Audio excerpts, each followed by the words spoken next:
새벽 6시 알람이 울리기 전에 눈이 떠집니다. 70년을 살아온 몸은 이제 긴 잠을 허락하지 않았고 옆자리는 비어 있습니다. 5년 전 남편이 떠난 후로 이 침대는 너무 넓어졌습니다. 일어나 창문을 열어보니 아침 공기가 시원합니다. 젊은 사람들은 아직 잠들어 있고 나와 비슷한 또래의 어르신들만 공원을 천천히 걷고 있습니다. 커피 한 잔, 토스트 한 조각. 혼자 먹는 아침은 금방 끝납니다. 예전엔 이 시간이 가장 분주했습니다. 남편 출근 준비, 아이들 학교 보내기, 시어머니 수발까지 정신없이 바쁜 아침이 싫다고 투덜거리기도 했었죠. 그런데 이제 그 시절이 그립습니다. 식탁에 앉아 휴대폰을 들어보니 큰아들이 보낸 메시지가 있습니다. 어머니, 용돈 넣어드렸어요. 건강하세요. 짧은 문장, 하트 이모티콘 하나. 고맙습니다. 정말로. 하지만 마음 한편이 허전합니다. 잘 먹고 있니? 요즘 어떻게 지내니? 힘든 일은 없니?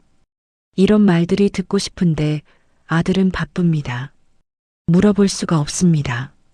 점심때까지 4시간, 저녁까지는 10시간이 남았습니다. 이것이 오늘 김순희 씨 73세의 하루입니다. 그리고 이것은 대한민국 수많은 어르신들의 하루이기도 합니다. 김순희 씨에게는 자녀가 셋 있습니다. 큰아들은 대기업에 다니고 있고 과장까지 올랐습니다. 아내와 2아이를 잘 돌보고 있습니다. 집도 샀는데 서울 변두리지만 그래도 자기 집입니다. 딸아이는 공무원이고 남편도 공무원입니다. 맞벌이로 바쁘지만 알뜰하게 살림합니다. 아이 2 키우면서 대출금 갚고 있습니다. 막내 아들은 자영업으로 작은 카페를 운영합니다. 아직 결혼은 안 했지만 성실하게 일합니다. 김순희 씨는 이 아이들을 키우느라 평생을 바쳤습니다. 남편 월급이 넉넉하지 않았기 때문에. 그래서 김순희 씨도 일했습니다. 식당 설거지, 파출부, 아파트 청소, 손에 잡히는 일은 다 했습니다. 겨울에도 찬물에 손을 담그며 설거지했습니다. 손이 튼 것은 문제가 아니었습니다. 자식들 학원비, 급식비, 참고서 값이 더 중요했습니다. 큰아들이 대학 갈 때는 등록금이 걱정이었습니다. 김순희 씨는 남편과 의논했습니다. 여보, 우리 집 팔고 작은 데로 이사 갈까요? 전셋집이라도. 남편도 고개를 끄덕였습니다. 그래, 아들 대학 보내는 게 먼저지. 그렇게 집을 팔았습니다. 큰아들은 좋은 대학에 갔고 취업도 잘했습니다. 지금은 안정된 삶을 살고 있습니다. 딸아이 때도 마찬가지였는데 공무원 시험 준비하느라 몇 년이 걸렸습니다. 그 시간 동안 학원비, 생활비를 대야 했습니다. 김순희 씨는 더 열심히 일했습니다. 막내 아들이 카페를 차릴 때도 도왔습니다. 어머니, 제가 꼭 성공할게요.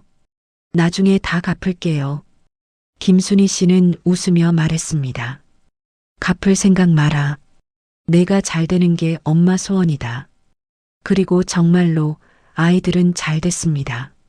그런데 왜일까요?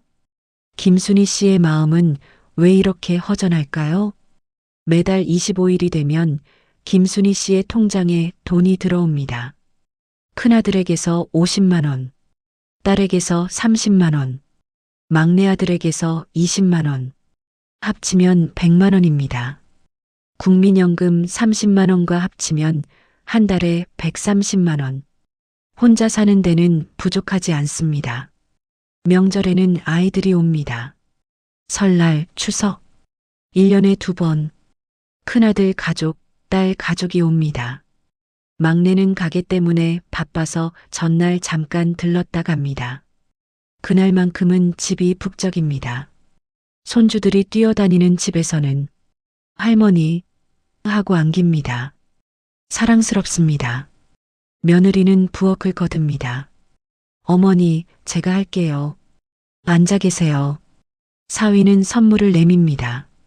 어머님, 몸에 좋다고 해서 샀어요.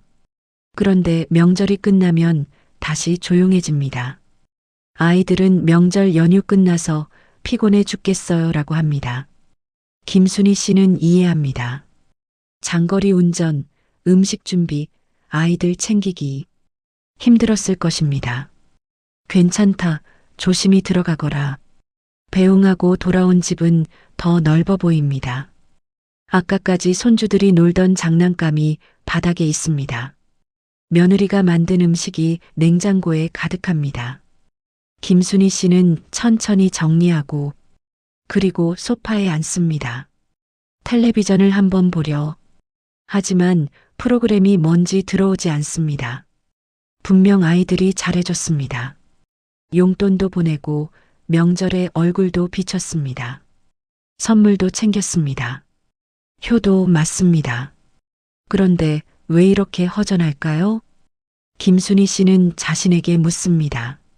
내가 너무 욕심이 많은 건가? 이 정도면 감사해야 하는 거 아닌가? 그렇게 스스로를 다독입니다. 하지만 마음 깊은 곳의 허전함은 사라지지 않습니다. 김순희 씨는 휴대폰을 자주 확인합니다. 혹시 전화가 왔나, 문자가 왔나? 큰아들에게 전화하고 싶을 때가 많습니다. 버튼을 누르려다가 멈춥니다.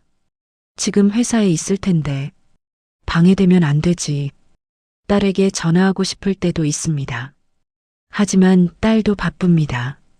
아이들 학원 보내고 저녁 준비하고 집안일하고 괜히 전화해서 귀찮게 하면 안 되지. 그렇게 참습니다. 일주일에 한 번 정도 큰아들이 전화합니다. 어머니, 잘 지내시죠? 그럼 잘 지낸다. 건강하시죠? 응, 괜찮아. 그럼 저 일하러 가야 해서요. 또 전화 드릴게요. 그래, 일 열심히 해라. 통화 시간 1분 30초. 김순희 씨는 휴대폰을 내려놓습니다. 더 할 말이 있었습니다. 요즘 밤에 잠이 안 와. 허리도 좀 아프고 내가 어렸을 때 일이 생각나더라. 참 귀여웠지. 손주들은 잘 크고 있니? 할머니가 보고 싶어 하지 않니? 하지만 이런 말들은 하지 못했습니다. 바쁜 아들을 붙잡고 싶지 않았습니다. 딸도 마찬가지입니다. 한 달에 한두 번 전화합니다. 엄마, 건강하시죠? 응, 괜찮아. 전 애들 때문에 정신없어요. 큰애가 학원을 하나 더 다니고 싶다는데. 그래, 열심히 키워라. 네, 엄마. 그럼 저녁 준비해야 해서요. 그래, 맛있게 해 먹어라. 통화가 끝납니다. 김순희 씨는 한숨을 쉽니다. 전화는 왔지만 대화는 없었습니다. 안부는 물었지만 마음은 나누지 못했습니다. 김순희 씨는 요즘 무릎이 아픕니다. 계단을 오르내릴 때 특히 그렇습니다. 병원에 가볼까 생각도 했습니다. 하지만 아이들에게 말하지 않았습니다. 괜히 걱정 끼치면 안 되지. 이 정도는 나이 들면 다 그런 거지. 허리도 가끔 쑤십니다. 오래 앉아 있으면 일어설 때 윽소리가 나옵니다. 혼자 있을 때는 좀 쉬면 됩니다. 하지만 가끔, 정말 가끔 무섭습니다. 만약 내가 쓰러지면 어떡하지? 며칠 동안 아무도 모르면 어떡하지? 뉴스에서 본 적이 있습니다. 독거노인이 집에서 쓰러져 있다가 며칠 후에 발견됐다는 기사. 나도 그렇게 되는 건 아닐까? 무서운 생각입니다. 하지만 아이들에게 말할 수 없습니다. 어머니, 그럼 요양원 알아볼까요? 이런 말이 나올까봐 두렵습니다. 김순희 씨는 요양원에 가고 싶지 않습니다. 낯선 사람들 사이에서, 낯선 방에서, 낯선 침대에서 생을 마감하고 싶지 않습니다. 이 집이 좋습니다. 남편과 함께 살던 집, 아이들을 키운 집, 추억이 가득한 집, 여기서 살고 싶습니다. 그래서 아프다는 말을 하지 않습니다. 그냥 참습니다. 진통제를 먹습니다. 괜찮은 척합니다. 얼마 전 같은 아파트에 사는 박 씨 할머니가 돌아가셨습니다. 김순희 씨와 비슷한 나이였습니다. 75세. 장례식장에 갔습니다. 박 씨 할머니의 자녀들이 있었습니다. 아들 둘, 딸 하나. 모두 검은 옷을 입고 눈물을 흘렸습니다. 어머니, 왜 말씀을 안 하셨어요? 아프다고 좀 말씀하시지. 우리가 몰랐어요. 정말 몰랐어요. 김순희 씨는 조문을 하고 나왔습니다. 마음이 무거웠습니다. 박 씨 할머니도 혼자 살았습니다. 자녀들은 가끔 용돈을 보냈습니다. 명절에 얼굴을 비쳤습니다. 김순희 시내와 비슷했습니다. 박 씨 할머니는 혈압이 높았습니다. 당뇨도 있었습니다. 하지만 자녀들에게 자세히 말하지 않았다고 합니다. 괜찮아, 약 먹으면 돼. 그렇게 말했다고 합니다. 어느 날 아침 쓰러졌습니다. 다행히 아래층 주민이 신문이 며칠째 쌓인 것을 보고 관리사무소에 연락했습니다. 병원으로 옮겼지만 이미 늦었습니다. 자녀들이 달려왔을 때 박 씨 할머니는 의식이 없었습니다. 사흘 후 돌아가셨습니다. 김순희 씨는 생각했습니다. 나도 저렇게 될 수 있구나. 아이들이 내 장례식에서 울면서 왜 말씀 안 하셨어요? 라고 할 수도 있겠구나. 무서웠습니다. 하지만 어쩌겠습니까? 아이들은 바쁩니다. 자기 삶이 있습니다. 매일 전화해서 엄마 오늘 어때? 물어볼 수 없습니다. 그것을 김순희 씨는 압니다. 그래서 더 말하지 않습니다. 김순희 씨는 가끔 아파트 단지 안경로당에 갑니다. 그곳에는 비슷한 또래 어르신들이 모입니다. 화투를 치기도 하고 텔레비전을 보기도 하고 그냥 수다를 떨기도 합니다. 이 씨 할머니가 말합니다. 우리 아들 말이야. 요즘 승진한다고 정신이 없어. 전화도 잘 안 받아. 박 씨 할아버지가 맞장구 칩니다. 맞아. 요즘 애들은 다 바빠. 우리 딸도 맨날 아이들 학원 보내느라 난리야. 최 씨 할머니가 한숨을 쉽니다. 그래도 우리가 뭐라고 하겠어. 자기 삶 사는 것도 힘들 텐데. 모두 고개를 끄덕입니다. 김순희 씨도 동의합니다. 그렇습니다. 자식들이 잘못한 것은 아닙니다. 다들 열심히 삽니다. 성실합니다. 효도도 합니다. 용돈도 보내고 명절에 얼굴도 비추고 선물도 챙깁니다. 그런데 왜일까요? 경로당에 모인 어르신들은 모두 비슷한 얼굴을 하고 있습니다. 외롭다고는 말하지 않습니다. 하지만 눈빛이 그것을 말해줍니다. 이 씨 할머니가 갑자기 울먹입니다. 어제 손주가 전화했어. 학교에서 상 받았다고. 그 목소리가 얼마나 귀엽던지. 그래서 뭐라고 했어? 축하한다고 했지. 할머니가 보고 싶다고 했더니 이번 주말에 온대. 그것만으로도 행복해. 김순희 씨는 부러웠습니다. 손주가 먼저 전화를 한다니. 김순희 씨의 손주들은 전화하지 않습니다. 부모가 할머니한테 전화해라고 하면 그때만 억지로 합니다. 할머니, 응, 우리 손주. 잘 지내니? 네. 엄마가 전화하래서. 그래, 공부 열심히 하고 있니? 네. 할머니 보고 싶지 않니? 네. 대답은 하지만 마지못해 하는 것이 느껴집니다. 김순희 씨는 서운하지만 이해합니다. 요즘 아이들은 할머니보다 친구들, 게임, 유튜브가 더 재미있습니다. 당연합니다. 하지만 가슴 한편이 아픕니다. 어느 날 밤 김순희 씨는 잠을 이루지 못했습니다. 침대에 누워 천장을 바라봤습니다. 남편이 살아있었다면 옆에서 코를 골고 있었을 것입니다. 여보, 혼잣말로 불러봅니다. 대답은 없습니다. 김순희 씨는 생각했습니다. 나는 분명 잘 키웠는데, 아이들도 잘 자랐는데, 효도도 하는데 왜 이렇게 허전할까? 그리고 그 순간 깨달았습니다. 효도와 외로움은 다른 문제라는 것. 자식이 잘 사는 것과 부모의 마음이 채워지는 것은 다른 일이라는 것. 용돈을 보내는 것은 경제적 책임입니다. 명절에 얼굴을 비추는 것은 형식적 의무입니다. 선물을 챙기는 것은 물질적 효도입니다.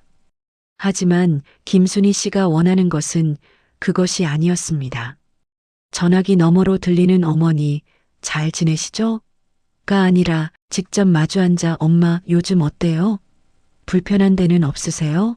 묻는 시간.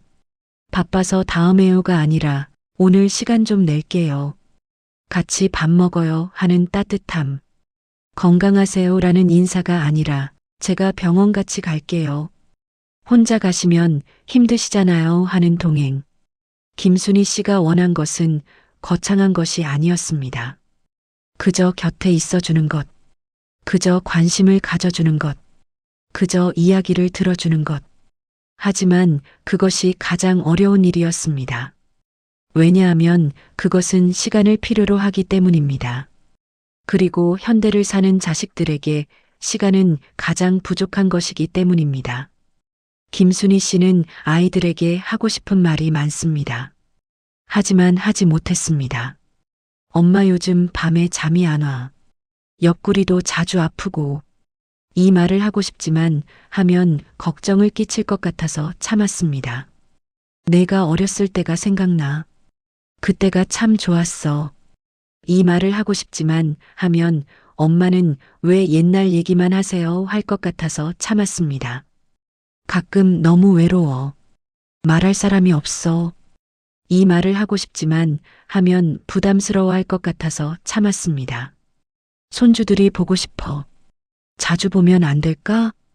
이 말을 하고 싶지만 하면 애들 학원 있어서요 할 것 같아서 참았습니다. 김순희 씨는 계속 참았습니다.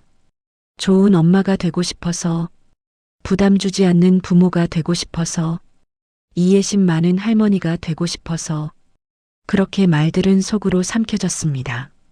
그리고 그 말들은 마음속에 쌓여갔습니다. 눈물이 되어, 한숨이 되어, 외로움이 되어, 김순희 씨의 자녀들은 효도를 합니다. 세상 누가 봐도 괜찮은 자식들입니다. 용돈 안 보내는 자식들도 많은데 매달 챙깁니다. 명절에 안 오는 자식들도 많은데 얼굴 비춥니다. 선물 안 하는 자식들도 많은데 챙깁니다. 하지만 김순희 씨는 외롭습니다. 왜일까요? 효도의 형식은 갖췄지만 효도의 본질은 없기 때문입니다. 돈은 있지만 시간은 없습니다. 선물은 있지만 대화는 없습니다. 안부는 있지만 관심은 없습니다. 김순희 씨는 깨달았습니다. 자식들이 나쁜 것이 아니라 시대가 그렇게 만들었다는 것을. 경쟁 사회에서 살아남으려면 바빠야 합니다. 집도 사야 하고 아이들 교육도 시켜야 하고 노후도 준비해야 합니다. 부모까지 챙기기에는 하루가 모자랍니다. 그래서 돈으로, 선물로, 짧은 전화로 효도를 대신합니다. 김순희 씨는 이해합니다. 하지만 이해한다고 외로움이 사라지는 것은 아닙니다. 오늘도 김순희 씨는 휴대폰을 듭니다. 아들에게 전화하려다 멈춥니다. 괜히 바쁜데 방해되면 안 되지. 그렇게 혼잣말하고 휴대폰을 내려놓습니다. 텔레비전을 켭니다. 오후 드라마가 나옵니다. 김순희 씨는 화면을 보지만 내용은 들어오지 않습니다. 그저 시간이 지나기를 기다릴 뿐입니다. 저녁이 되고 밤이 되고 또 아침이 오기를.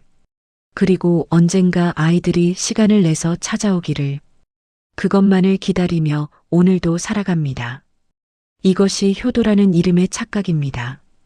자식은 효도한다고 생각하고 부모는 외롭다고 느끼는 서로 다른 두 세계. 그 사이의 간격. 그것이 오늘날 많은 가정의 현실입니다. 의사 선생님이 물었습니다. 어디가 불편하세요? 김순희 씨는 대답했습니다. 무릎이요. 계단 오르내릴 때 아파요. 의사는 무릎을 진찰했습니다. 엑스레이를 찍었습니다. 퇴행성 관절염이 좀 있으시네요. 나이 드시면 다들 이런 겁니다. 약 드시고 무리하지 마세요. 네, 감사합니다. 김순희 씨는 처방전을 받아들고 나왔습니다. 하지만 정작 아픈 곳은 무릎이 아니었습니다. 가슴이었습니다. 마음이었습니다. 하지만 그것은 엑스레이에 찍히지 않습니다. 의사에게 어떻게 말할까요? 선생님, 저 외로워요. 말할 사람이 없어요. 하루가 너무 길어요. 이렇게 말하면 의사는 뭐라고 할까요? 그건 제 전문 분야가 아닙니다라고 할까요? 아니면 정신건강의학과 가보세요라고 할까요? 김순희 씨는 말하지 않았습니다. 그냥 무릎만 치료받고 나왔습니다. 하지만 집에 돌아와서도 마음은 여전히 아팠습니다. 김순희 씨는 모릅니다. 외로움이 실제로 건강을 해친다는 사실을. 연구 결과들이 있습니다. 외로움은 하루 담배 15개비를 피우는 것만큼 해롭다고 합니다. 외로움은 심장병 위험을 29% 높입니다. 외로움은 뇌졸중 위험을 32% 증가시킵니다. 외로움은 치매 발병률을 50% 올립니다. 외로움은 면역력을 떨어뜨립니다. 외로움은 우울증을 유발합니다. 외로움은 수명을 단축시킵니다. 이것은 단순한 기분의 문제가 아닙니다. 생명의 문제입니다. 하지만 아무도 이것을 심각하게 받아들이지 않습니다. 감기에 걸리면 약 먹어야지 합니다. 혈압이 높으면 관리해야지 합니다. 하지만 외로움에 대해서는 나이 들면 다 그런 거지 하고 넘깁니다. 김순희 씨도 그렇게 생각했습니다. 나이 들면 외로운 거 당연하지. 참아야지. 하지만 참는다고 해결되는 것이 아니었습니다. 외로움은 조용히, 천천히 김순희 씨의 몸과 마음을 갉아먹고 있었습니다. 김순희 씨의 하루를 다시 들여다봅시다. 오전 6시 일어납니다. 혼자 아침을 먹습니다. 10분. 설거지를 합니다. 5분. 뉴스를 봅니다. 30분. 이제 오전 7시입니다. 점심까지 5시간이 남았습니다. 무엇을 할까요? 청소를 합니다. 하지만 혼자 사는 집은 금방 끝납니다. 30분. 빨래를 합니다. 세탁기가 돌아가는 동안 앉아 있습니다. 1시간. 이제 오전 9시입니다. 여전히 3시간이 남았습니다. 텔레비전을 봅니다. 아침 드라마. 재방송. 어제 본 것 같은데 뭔지 잘 기억나지 않습니다.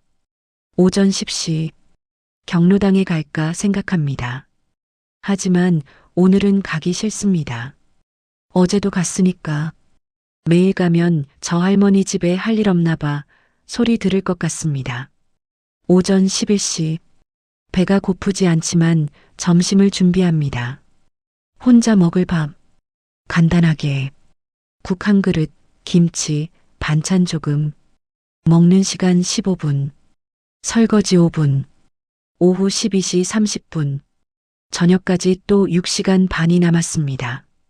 낮잠을 잡니다. 1시간. 일어나면 오후 2시. 이제 뭘 할까요? 김순희 씨는 한숨을 쉽니다. 하루가 너무 깁니다. 예전에는 시간이 부족했습니다.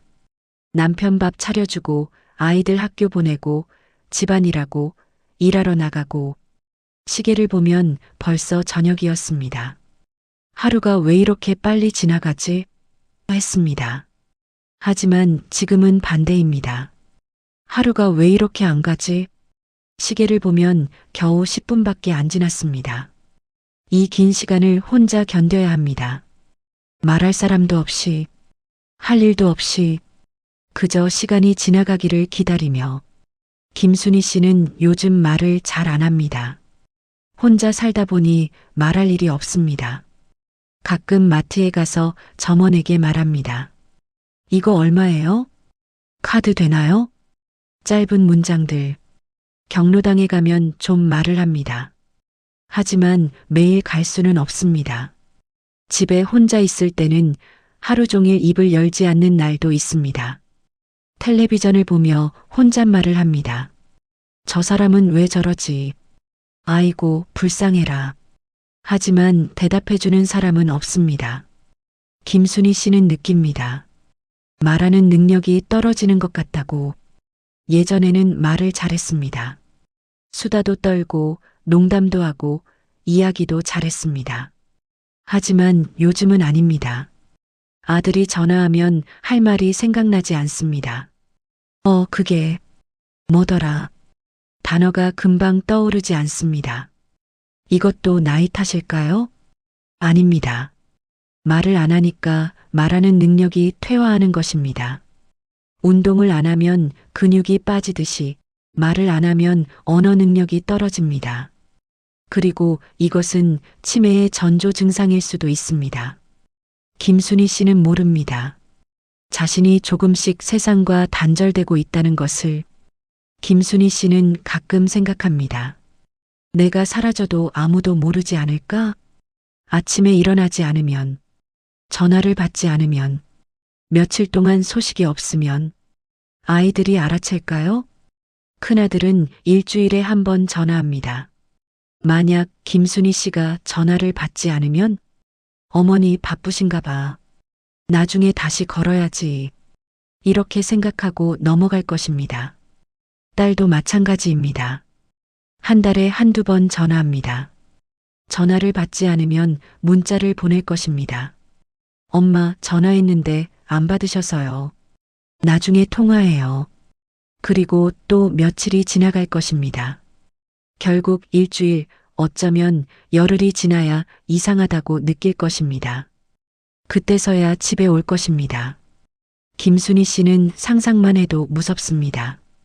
혼자 쓰러져서 아무도 모르고 며칠 동안 그대로. 뉴스에서 본 독거노인들의 고독사. 그것이 남의 일 같지 않습니다. 김순희 씨도 독거노인입니다. 통계상으로는 고독사 위험군에 속합니다. 하지만 아이들은 모릅니다. 자기 어머니가 그렇게 위험한 상황에 있다는 것을. 왜냐하면 김순희 씨가 말하지 않기 때문입니다. 그리고 아이들은 묻지 않기 때문입니다. 김순희 씨는 아파트에 산 지 20년이 넘었습니다. 하지만 이웃을 잘 모릅니다. 옆집에 누가 사는지 압니다. 복도에서 마주치면 인사합니다. 안녕하세요. 네, 안녕하세요. 그게 전부입니다. 예전에는 달랐습니다. 김순희 씨가 젊었을 때 동네는 따뜻했습니다. 옆집 아주머니와 된장도 나눠 먹고 반찬도 주고받았습니다. 아이들이 아프면 같이 걱정했습니다. 경조사가 있으면 함께 갔습니다. 하지만 지금은 아닙니다. 아파트는 삭막합니다. 문을 닫으면 각자의 세계입니다. 옆집에서 무슨 일이 있는지 모릅니다. 관심도 없습니다. 김순희 씨도 마찬가지입니다. 누가 아픈지, 누가 힘든지 모릅니다. 그리고 다들 김순희 씨에 대해서도 모릅니다. 이 할머니가 혼자 사는지, 외로운지, 아픈지 아무도 모릅니다.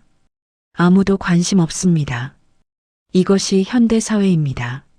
물리적으로는 가까이 살지만 정서적으로는 멀리 떨어져 있는 사회. 김순희 씨는 수백 가구가 사는 아파트에 살지만 실제로는 혼자입니다. 명절이 다가옵니다. 김순희 씨는 설렙니다. 아이들이 옵니다.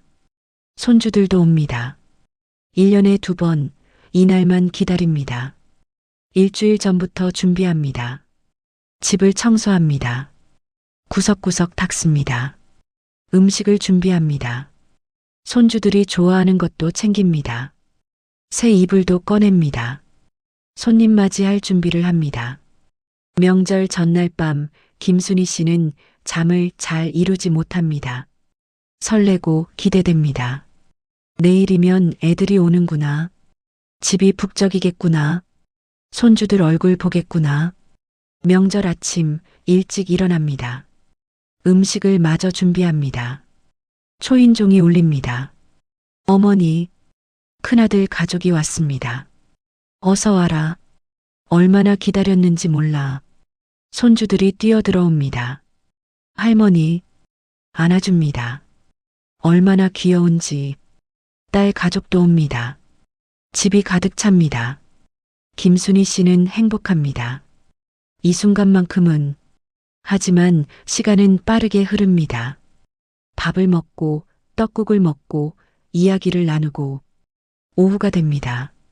어머니, 저희 이제 가봐야 할 것 같아요. 벌써? 조금만 더 있다 가지. 내일 출근해야 해서요. 애들도 피곤해하고. 그래, 알겠다. 조심히 가거라. 배웅합니다. 차가 떠나갑니다. 손을 흔듭니다. 차가 보이지 않을 때까지 문을 닫습니다.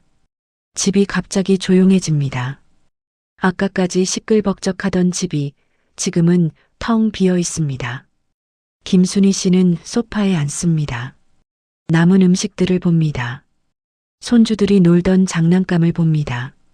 갑자기 눈물이 납니다. 왜일까요? 행복했는데 왜 슬플까요? 명절이 끝났기 때문입니다. 이제 또 기다려야 합니다. 다음 명절까지 몇 개월을, 그 긴 시간을 또 혼자 보내야 합니다. 이것이 명절의 역설입니다. 짧은 만남이 주는 기쁨보다 긴 이별이 주는 슬픔이 더 큽니다. 김순희 씨는 요즘 병원에 자주 갑니다. 무릎 때문에, 허리 때문에, 혈압 때문에 한 달에 두세 번은 갑니다. 솔직히 말하면 아주 아픈 것은 아닙니다. 참을 만합니다. 하지만 병원에 갑니다. 왜일까요? 병원에 가면 사람들이 있기 때문입니다. 간호사가 말을 겁니다. 어르신, 오늘은 어디가 불편하세요? 혈압 재볼게요. 팔 올려주세요. 누군가 자신에게 관심을 보입니다. 누군가 자신을 챙깁니다. 그것만으로도 좋습니다. 대기실에서 기다리는 시간도 나쁘지 않습니다. 다른 어르신들이 있습니다. 가끔 말을 섞습니다. 오래 기다리시네요. 그러게요. 사람이 많아서. 짧은 대화지만 그것도 좋습니다. 의사 선생님과의 진료 시간은 5분 남짓입니다. 하지만 그 5분 동안 누군가 김순희 씨의 말을 들어줍니다. 요즘 무릎이 자주 아파요. 밤에 잠도 잘 안 와요. 의사는 진지하게 듣습니다. 진찰합니다. 약을 처방합니다. 무리하지 마시고 약 드세요. 이 말이 김순희 씨에게는 위로가 됩니다. 누군가 자신을 챙겨준다는 느낌. 집으로 돌아오는 길, 약봉지를 들고 걷습니다. 병원에 다녀왔다는 것만으로도 오늘은 뭔가를 한 것 같습니다. 하루가 덜 공허합니다. 이것이 많은 노인들이 병원을 자주 가는 이유입니다. 정말 아파서가 아니라 외로워서, 누군가 자신을 돌봐주기를 바라서. 김순희 씨는 휴대폰을 곁에 둡니다. 항상 식탁에 앉을 때도, 소파에 앉을 때도, 잠잘 때도 혹시 전화가 올까봐 소리를 크게 해놓습니다. 진동도 켜놓습니다. 절대 놓치지 않으려고. 가끔 휴대폰을 확인합니다. 배터리는 충분한지, 신호는 잘 잡히는지, 혹시 고장 난 건 아닌지. 전화벨이 울립니다. 김순희 씨는 후다닥 달려갑니다. 여보세요. 고객님, 보험 상품 안내드리려고. 보험 광고입니다. 실망합니다. 하지만 화를 내지 않습니다. 아, 네. 괜찮아요. 조용히 끊습니다. 또 전화가 옵니다. 여보세요. 어머니. 큰아들입니다. 김순희 씨는 기쁩니다. 응, 아들. 잘 지내니? 네, 어머니. 건강하시죠? 그럼 괜찮아. 저 지금 회의 들어가야 해서요. 또 전화 드릴게요. 그래, 일 열심히 해라. 통화 종료. 1분. 김순희 씨는 휴대폰을 내려다봅니다. 통화 기록을 봅니다. 아들 1분 3초, 고작 1분. 하지만 김순희 씨는 이 1분을 며칠 동안 곱씹습니다. 아들이 전화했어. 목소리가 괜찮아 보이던데. 바쁜 것 같더라. 이 짧은 통화가 김순희 씨에게는 큰 사건입니다. 그리고 다음 전화를 기다립니다. 또 일주일을. 김순희 씨는 외롭다는 말을 하지 않습니다. 아이들에게도 친구들에게도. 왜일까요? 부끄럽기 때문입니다. 나이 들어서 외롭다니 창피해. 자식들 잘 키웠는데 외롭다고 하면 못난 부모 같아. 그래서 감춥니다.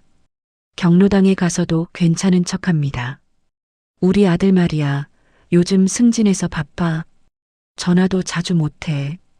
우리 딸은 애들 교육시키느라 정신없어.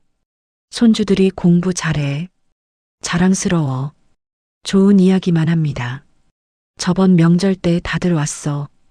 집이 북적였지. 용돈도 잘 보내줘. 부족한 거 없어? 다들 그렇게 이야기합니다. 서로 감춥니다. 외로움을, 허전함을, 슬픔을. 왜냐하면 인정하는 순간 약한 사람이 되는 것 같기 때문입니다. 실패한 부모가 되는 것 같기 때문입니다. 그래서 김순희 씨는 오늘도 웃습니다. 나 잘 지내. 걱정 마. 하지만 집에 돌아오면 그 웃음은 사라집니다. 거울을 봅니다. 주름진 얼굴, 외로운 눈빛. 이것이 진짜 나입니다. 김순희 씨 같은 어르신이 우리 사회에 얼마나 많을까요? 통계를 보면 놀랍습니다. 대한민국 65세 이상 노인 중 약 35%가 혼자 삽니다. 독거노인 수는 계속 증가하고 있습니다. 그중 상당수가 외로움을 호소합니다. 하지만 우리 사회는 이 문제를 심각하게 받아들이지 않습니다. 나이 들면 원래 그런 거 아니야? 효도는 하잖아. 용돈도 보내고. 요즘 누가 부모랑 같이 살아? 이렇게 치부합니다. 하지만 외로움은 단순한 감정이 아닙니다. 건강을 해치고 수명을 단축시키고 삶의 질을 떨어뜨립니다. 김순희 씨가 필요한 것은 돈이 아닙니다. 선물이 아닙니다. 1년에 2번 보는 얼굴이 아닙니다. 필요한 것은 관심입니다. 시간입니다. 대화입니다. 함께 있어주는 것입니다. 하지만 현대 사회는 그것을 주지 못합니다. 모두가 바쁩니다. 자신의 삶을 살기에도 벅찹니다. 부모까지 챙기기에는 시간이 부족합니다. 그래서 돈으로, 물질로 대신합니다. 이걸로 효도하는 거야. 하지만 김순희 씨의 마음은 채워지지 않습니다. 김순희 씨는 오늘도 혼자입니다. 아침을 먹고 텔레비전을 보고 시간을 보냅니다. 휴대폰을 확인합니다. 전화는 오지 않았습니다. 창밖을 봅니다. 날씨가 좋습니다. 나갈까 생각합니다. 하지만 어디로? 누구와? 결국 집에 있습니다. 외로움은 보이지 않습니다. 피가 나지도 않고 부러지지도 않고 열이 나지도 않습니다. 하지만 분명히 아픕니다. 가슴이, 마음이, 영혼이. 그리고 그 아픔은 서서히 김순희 씨를 잠식합니다. 식욕이 떨어집니다. 잠이 오지 않습니다. 의욕이 사라집니다. 뭐하러 사나? 이런 생각이 듭니다. 위험한 생각입니다. 하지만 아무도 모릅니다. 김순희 씨가 이렇게 힘들어한다는 것을. 왜냐하면 김순희 씨가 말하지 않기 때문입니다. 그리고 아무도 묻지 않기 때문입니다. 이것이 외로움이라는 질병입니다. 조용히, 천천히 사람을 죽입니다. 감기처럼 급격하지 않습니다. 암처럼 눈에 보이지 않습니다. 하지만 분명히 존재합니다. 그리고 많은 어르신들을 괴롭힙니다. 우리 사회가 이 문제를 직시해야 합니다. 효도는 돈이 아닙니다. 선물이 아닙니다. 형식이 아닙니다. 진정한 효도는 함께 있어주는 것입니다. 관심을 가져주는 것입니다. 대화를 나누는 것입니다. 그것만이 김순희 씨 같은 어르신들의 외로움을 치유할 수 있습니다. 강민수 45세 대기업 부장입니다. 아내와 두 아이를 둔 가장입니다. 매일 아침 7시에 집을 나가 밤 10시에 돌아옵니다. 주말에도 골프 약속, 회식, 업무가 있습니다. 바쁩니다. 정말 바쁩니다. 어머니께 매달 50만 원씩 용돈을 보냅니다.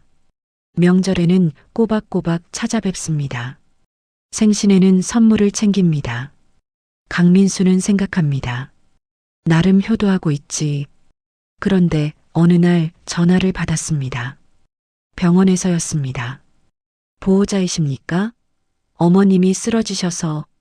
강민수는 급히 병원으로 달려갔습니다. 어머니는 응급실 침대에 누워 계셨습니다. 의사가 말했습니다. 다행히 큰 문제는 없습니다. 극심한 스트레스와 우울감으로 인한 일시적 기절이었습니다. 우울감이요? 네, 어르신이 상당히 오랫동안 우울증을 앓아오신 것 같습니다. 대화가 필요하신 것 같은데 혼자 사시나요? 네. 강민수는 충격을 받았습니다. 어머니가 우울증? 언제부터? 왜 말씀을 안 하셨지? 어머니가 눈을 뜨셨습니다. 아들아, 어머니 괜찮으세요? 왜 이런 일이? 미안하다. 걱정 끼쳐서. 왜 말씀 안 하셨어요? 힘드시면 말씀하시지. 너도 바쁜데 무슨 말을 하니? 그 순간 강민수는 깨달았습니다. 자신이 무엇을 놓치고 있었는지. 강민수는 병원에서 어머니를 모시고 집으로 왔습니다. 침대에 누이고 물을 드렸습니다. 어머니, 제가 몰랐습니다. 정말 죄송해요. 어머니는 고개를 저었습니다. 아니다. 내 잘못이 아니야. 엄마가 약했던 거지. 무슨 말씀을. 제가 더 자주 연락드렸어야 했는데. 넌 바쁘잖니. 일도 하고 애들도 키우고. 나도 다 안다. 그래도 강민수는 어머니의 손을 잡았습니다. 주름진 손? 언제 이렇게 늙으셨을까? 강민수는 기억을 되돌렸습니다. 마지막으로 어머니와 제대로 대화한 게 언제였을까? 한 달 전? 두 달 전? 아니, 더 오래된 것 같습니다. 명절 때 잠깐 뵀지만 그때도 제대로 이야기 나누지 못했습니다.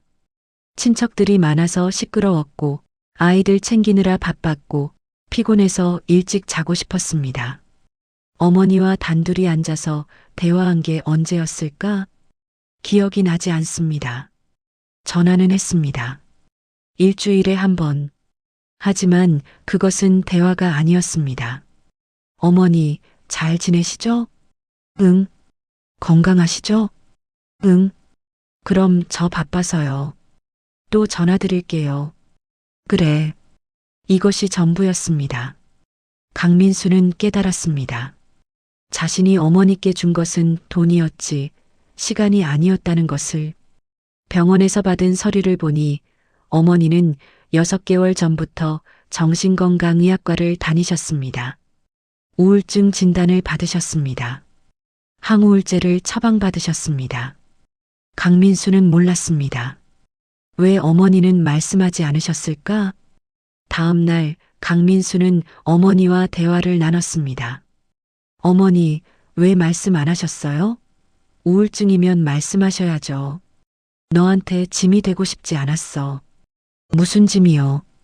저 아들인데요. 넌 할 일이 많잖니. 회사일, 가정일. 거기에 늙은 엄마 걱정까지 하면 힘들잖아. 하지만 괜찮아. 약 먹으니까 좀 나아져. 걱정 마. 강민수는 가슴이 아팠습니다. 어머니는 자식에게 짐이 되지 않으려고 혼자 아픔을 삼키고 계셨습니다. 강민수는 물었습니다. 어머니, 뭐가 힘드세요? 돈이 부족하세요? 더 드릴까요? 아니야. 돈은 충분해. 그럼 뭐가 필요하세요? 어머니는 잠시 말이 없으셨습니다. 그리고 조용히 말씀하셨습니다. 내가 보고 싶어. 전화가 아니라 직접 보고 싶어. 같이 밥 먹고 이야기하고 그냥 곁에 있어줬으면 좋겠어. 강민수는 할 말을 잃었습니다. 어머니가 원한 것은 거창한 게 아니었습니다. 비싼 선물도 많은 돈도 아니었습니다. 그저 아들이 곁에 있어주는 것, 시간을 함께 보내는 것, 그것뿐이었습니다. 강민수는 생각했습니다. 나는 어머니를 위해 돈을 벌었다고 생각했다. 좋은 직장에 다니고 승진하고 많이 버는 것, 그것이 효도라고 생각했다. 하지만 틀렸습니다. 어머니가 원한 것은 성공한 아들이 아니었습니다. 곁에 있어주는 아들이었습니다. 강민수는 자신의 삶을 돌아봤습니다. 회사에서 보내는 시간 하루 12시간 이상, 가족과 보내는 시간 주말 조금, 어머니와 보내는 시간 거의 없음. 무엇이 중요한지 우선순위가 잘못되어 있었습니다. 회사는 강민수가 없어도 돌아갑니다. 누군가 대신할 수 있습니다. 하지만 어머니에게 강민수는 유일합니다. 다른 아들은 없습니다. 강민수만이 어머니의 아들입니다. 그리고 어머니와 함께할 시간은 한정되어 있습니다. 어머니는 73세입니다. 통계적으로 보면 평균 수명이 85세 정도입니다. 즉, 12년 정도 남았습니다. 12년. 1년에 명절 때 2번 보면 24번. 한 번에 반나절 정도 함께 있으면 12일. 강민수가 어머니와 함께 할 수 있는 시간은 겨우 12일 뿐입니다. 이 사실을 깨달았을 때 강민수는 소름이 돋았습니다. 12일.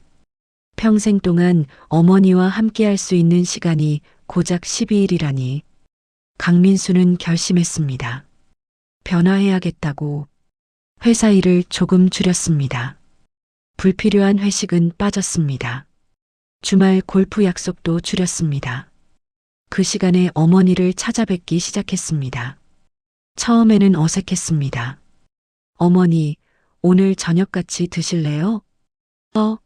무슨 일 있니? 왜 갑자기? 그냥요. 같이 밥 먹고 싶어서요.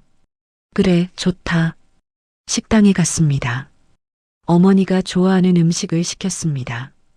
밥을 먹으며 이야기를 나눴습니다. 요즘 어떻게 지내세요? 그냥 그렇지 뭐. 텔레비전 보고 경로당 가고. 힘든 일은 없으세요?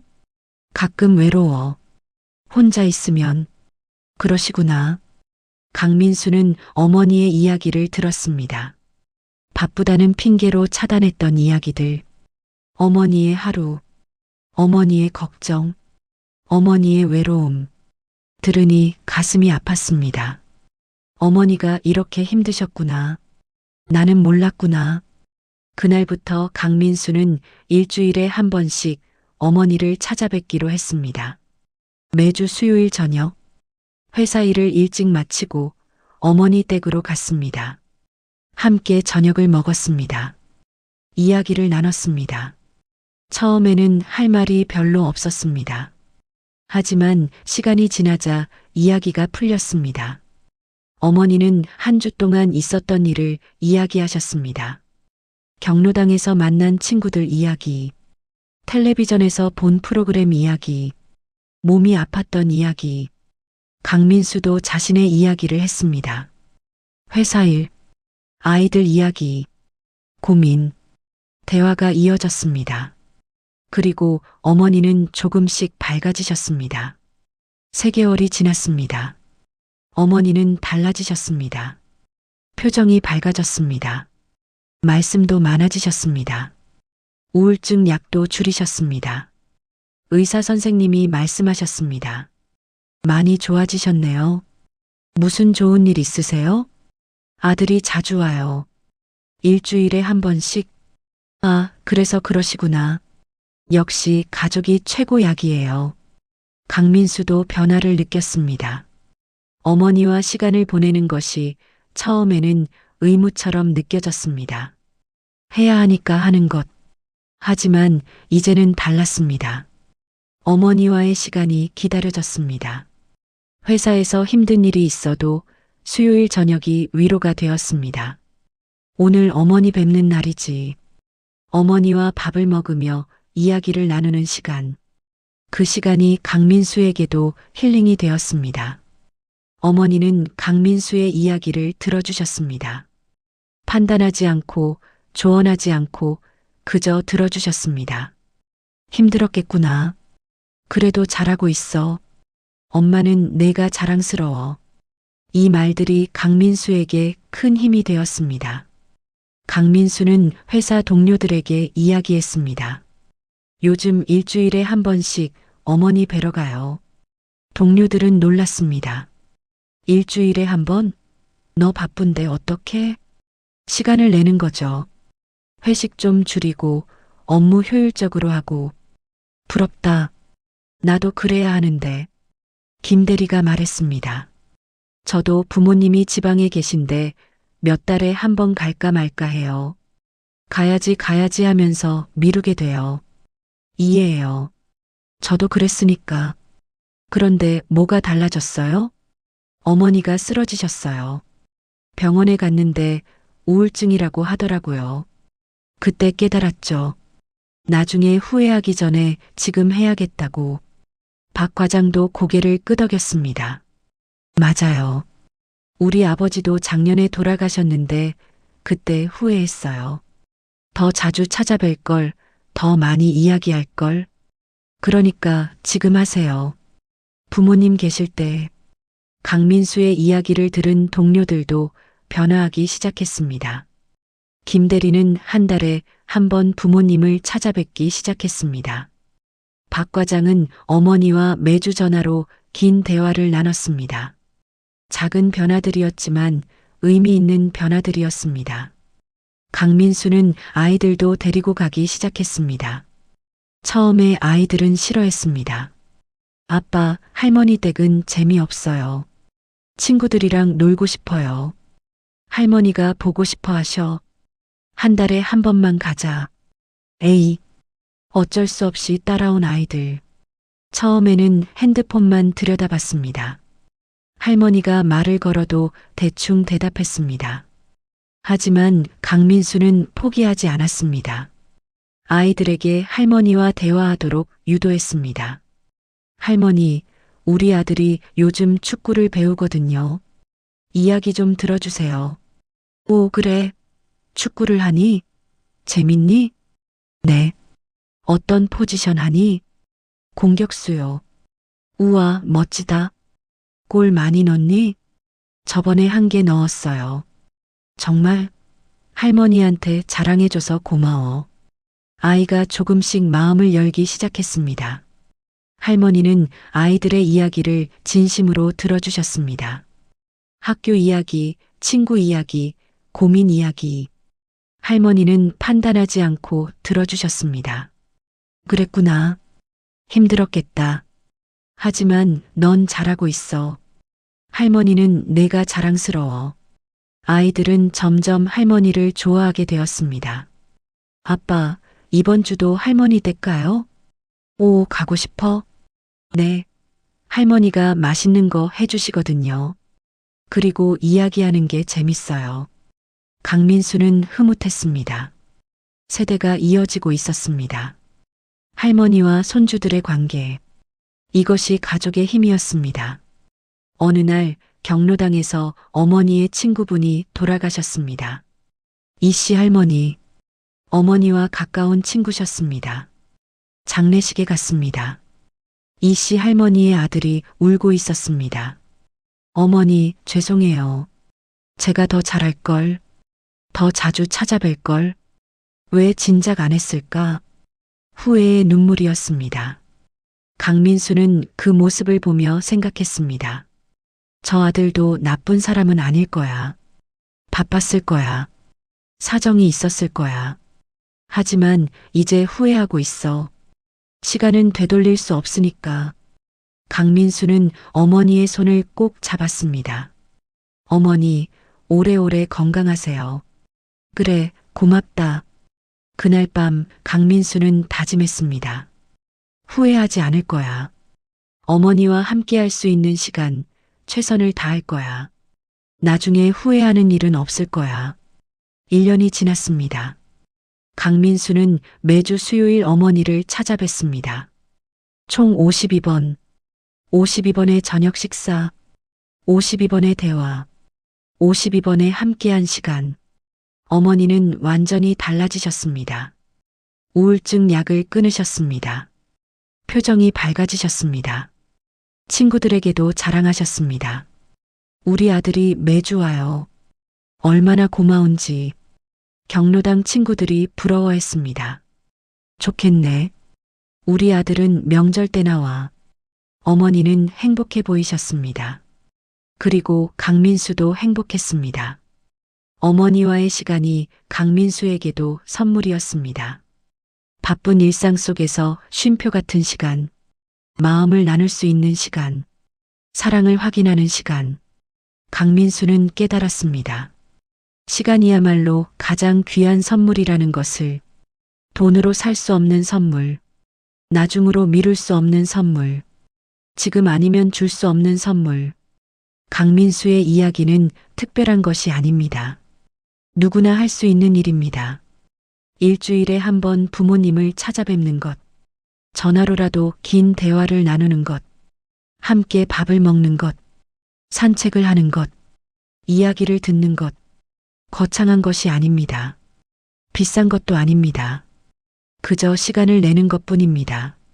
하지만 이것이 부모님께는 가장 큰 선물입니다. 왜냐하면 부모님이 원하는 것은 자식의 성공이 아니라 자식과의 시간이기 때문입니다.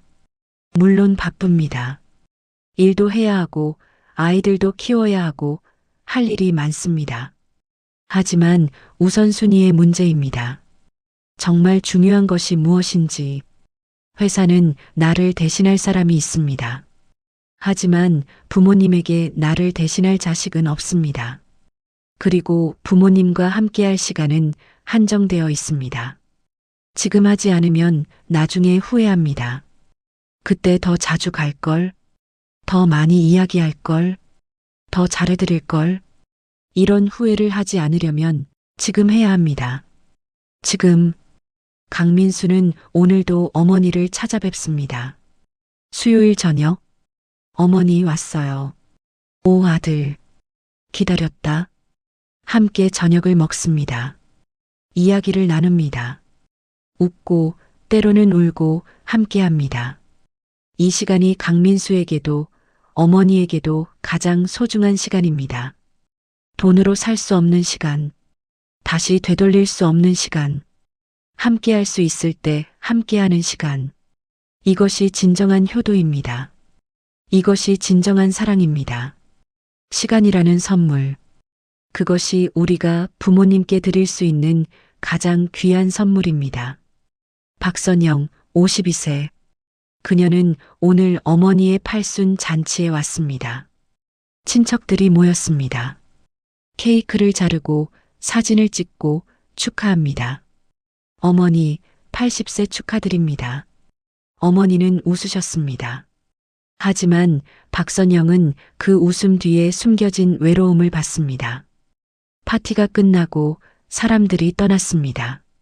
박선영도 가려고 했습니다. 어머니, 저도 이만. 그때 어머니가 손을 잡았습니다. 선영아, 조금만 더 있다 가면 안 될까? 네, 어머니. 박선영은 앉았습니다. 어머니와 단둘이. 어머니가 말씀하셨습니다. 80년을 살았구나. 어떻게 이렇게 빨리 지나갔는지. 내가 어렸을 때가 엊그제 같은데 벌써 50이 넘었네. 박선영은 가슴이 먹먹했습니다. 나는 어머니를 위해 무엇을 했지? 돈을 보냈지. 명절에 왔지. 생신 선물도 했지. 하지만 진짜로 함께한 시간이 얼마나 될까? 그날 밤 박선영은 결심했습니다. 늦었지만 지금이라도 시작하자. 오늘이 가장 빠른 날이니까. 박선영은 자신의 지난 날들을 돌아봤습니다. 20대에는 공부와 취업에 바빴습니다. 어머니, 지금은 바빠요. 나중에 시간 나면. 30대에는 결혼과 육아에 바빴습니다. 어머니, 애들 키우느라 정신없어요.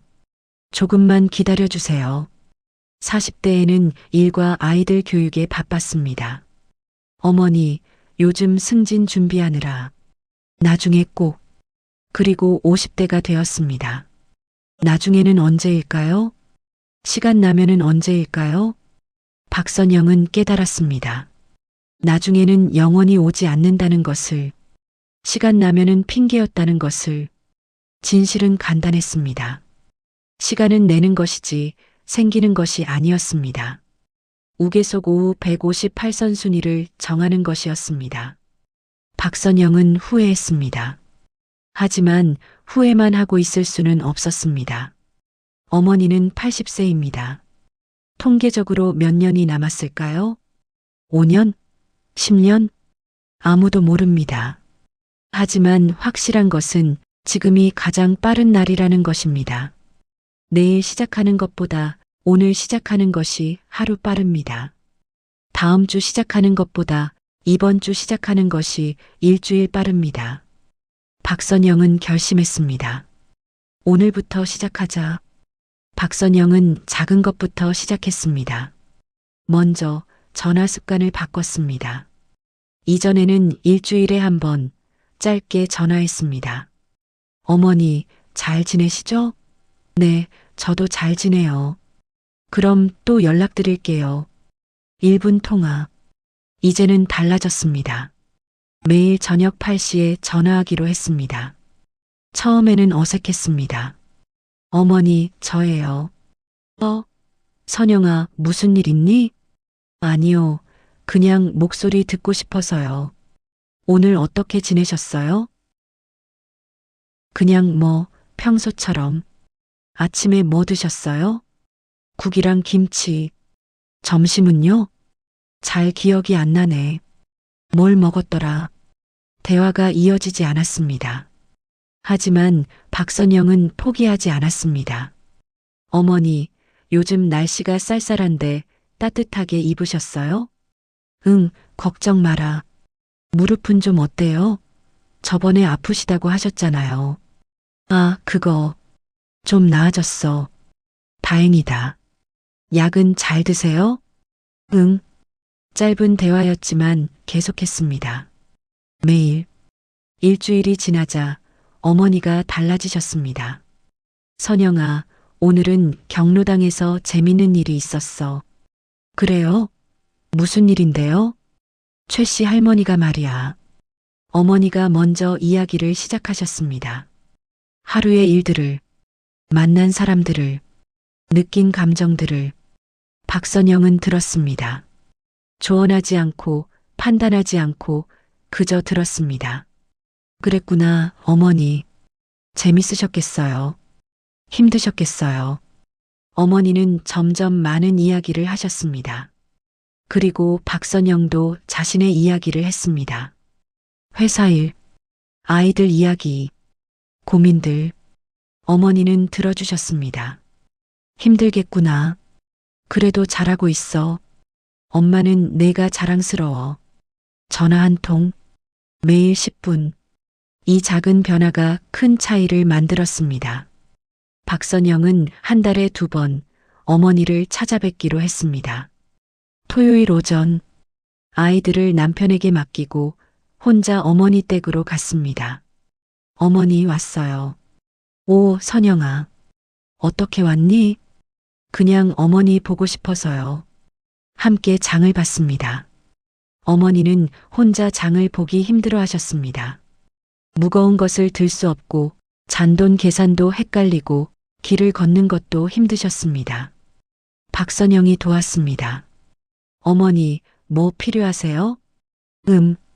김치가 떨어져서 김치 사러 가요. 또 뭐 필요하세요? 계란이랑 우유도. 함께 마트를 돌았습니다. 박선영이 무거운 것을 들었습니다. 계산도 했습니다. 집으로 돌아와 함께 정리했습니다. 어머니, 김치는 여기 넣을게요. 고맙다, 선영아. 점심을 함께 먹었습니다. 어머니가 해주신 음식, 옛날 그 맛. 어머니, 맛있어요. 역시 어머니 손맛이에요. 그래, 다행이다. 요즘은 입맛이 없어서. 왜요? 어디 불편하세요?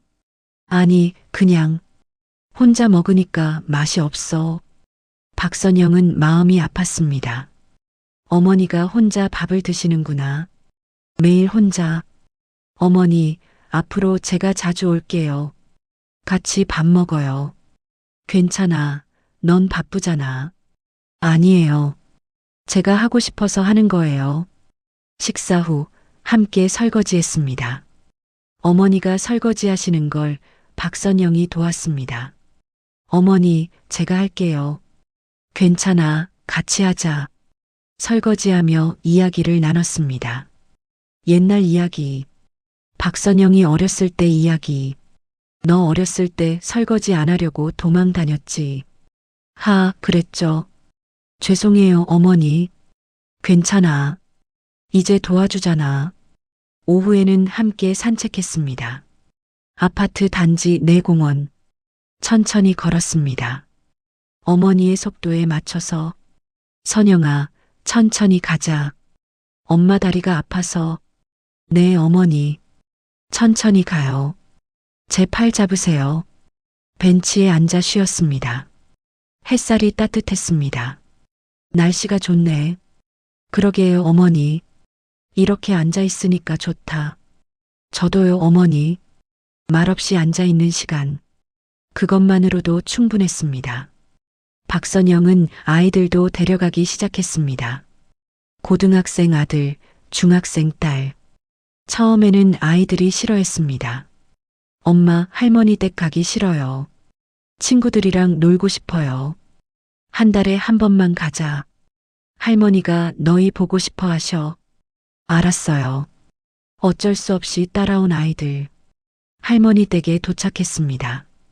할머니, 안녕하세요. 오, 우리 손주들. 어서 와라. 얼마만이니? 할머니는 너무 기뻐하셨습니다. 손주들 손을 잡고 얼굴을 보고 키를 재보고 많이 컸다? 진짜 많이 컸어. 아이들은 어색해했습니다. 핸드폰만 들여다봤습니다. 박선영은 아이들에게 말했습니다. 할머니랑 얘기 좀 해봐.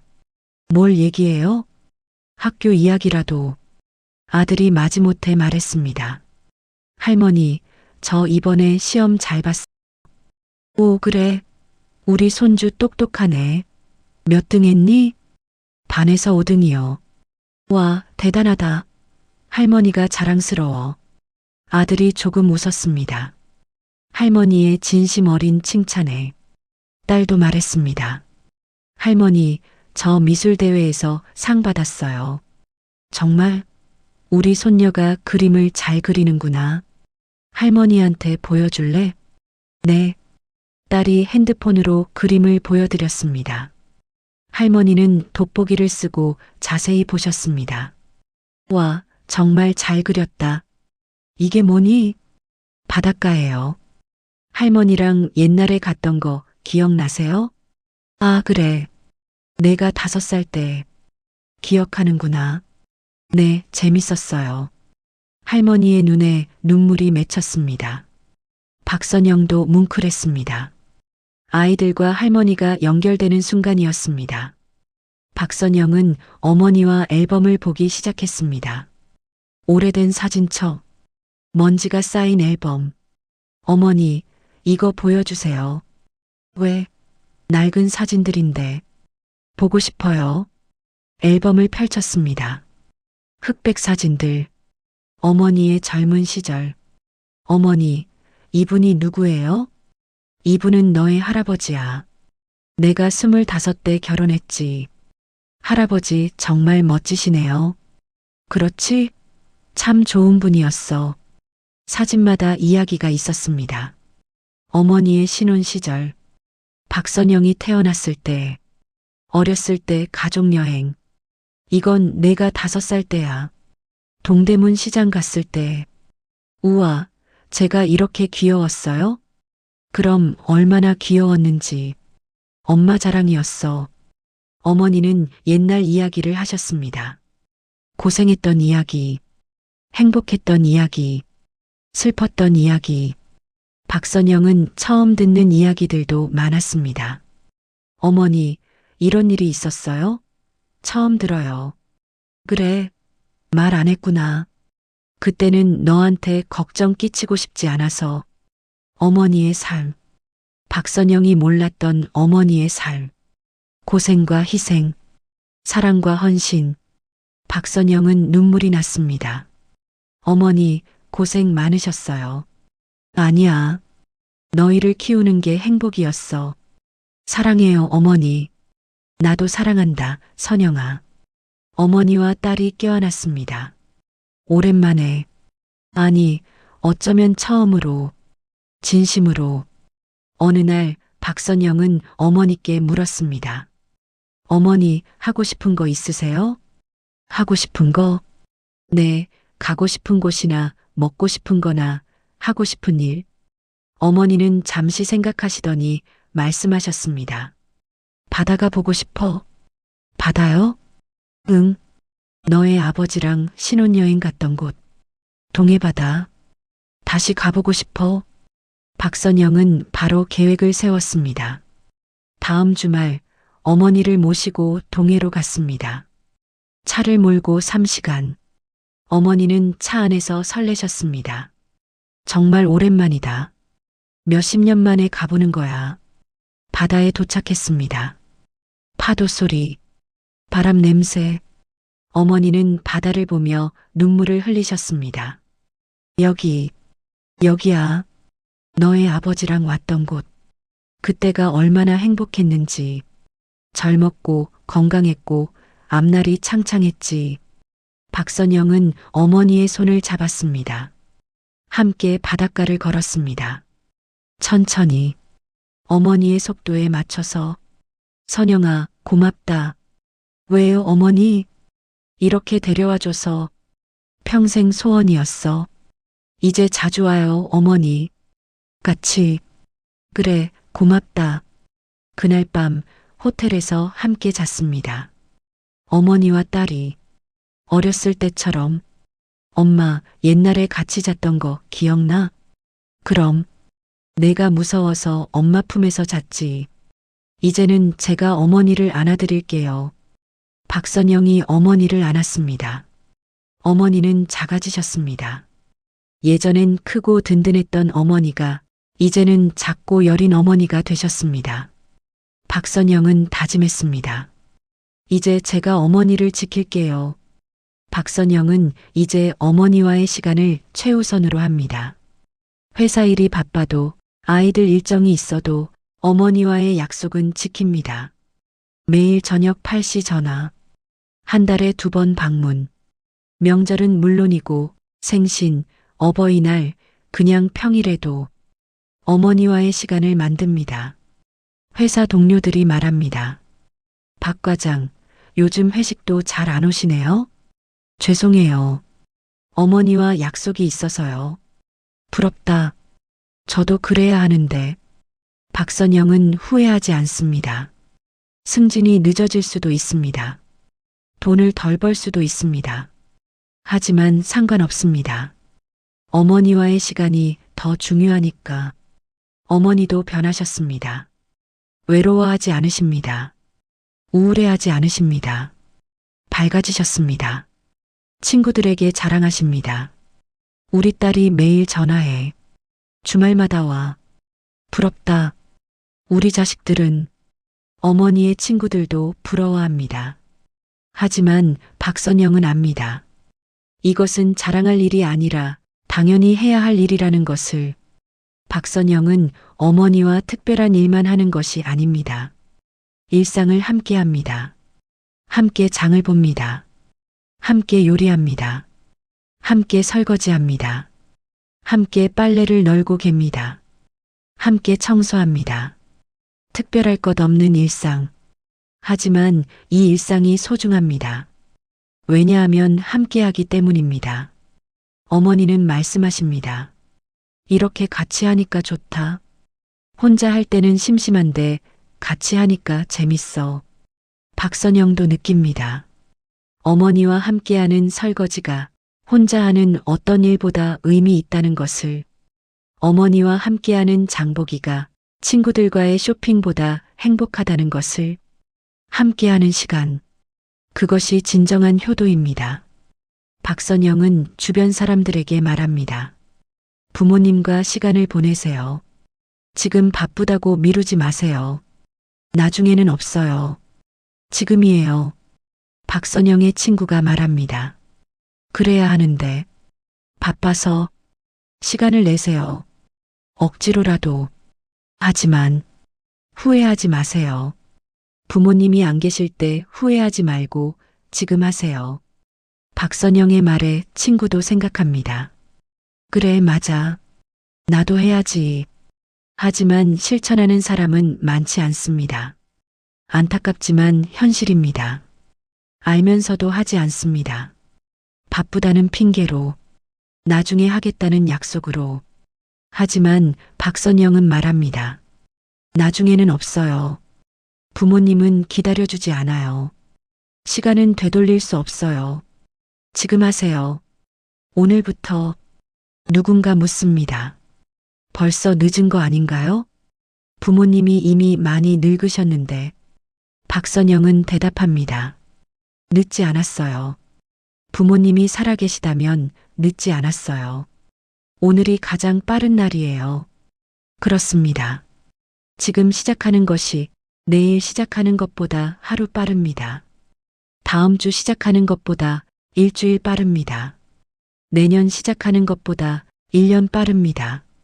부모님과 함께할 수 있는 시간은 한정되어 있습니다. 하루라도 빨리 시작하는 것이 좋습니다. 작은 것부터 시작하세요. 매일 전화 한 통, 일주일에 한 번 방문, 한 달에 한 번 외출. 이것만으로도 충분합니다. 부모님은 많은 것을 원하지 않습니다. 자식이 곁에 있어주는 것, 관심을 가져주는 것, 사랑을 표현하는 것, 그것이면 됩니다. 후회 없는 삶을 위하여. 박선영은 오늘도 어머니께 전화합니다. 어머니, 저예요. 응, 선영아. 오늘 어땠니? 좋았어요. 어머니는요? 나도 좋았어. 내 목소리 들으니까. 짧은 대화. 하지만 의미 있는 대화. 이 대화가 어머니를 행복하게 합니다. 그리고 박선영도 행복하게 합니다. 박선영은 확신합니다. 나중에 어머니가 안 계실 때 후회하지 않을 거라고, 더 잘할 거리라고 후회하지 않을 거라고. 왜냐하면 지금 최선을 다하고 있으니까. 여러분도 할 수 있습니다. 늦지 않았습니다. 부모님이 살아계시다면 지금이 가장 빠른 날입니다. 오늘부터 시작하세요. 작은 것부터.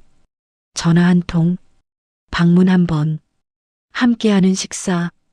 이것이 진정한 효도입니다. 이것이 후회 없는 삶을 사는 방법입니다. 부모님과 함께할 수 있는 시간. 그 시간을 소중히 하세요. 나중에 후회하지 마세요. 지금, 오늘 시작하세요. 그것이 늦지 않은 시작입니다.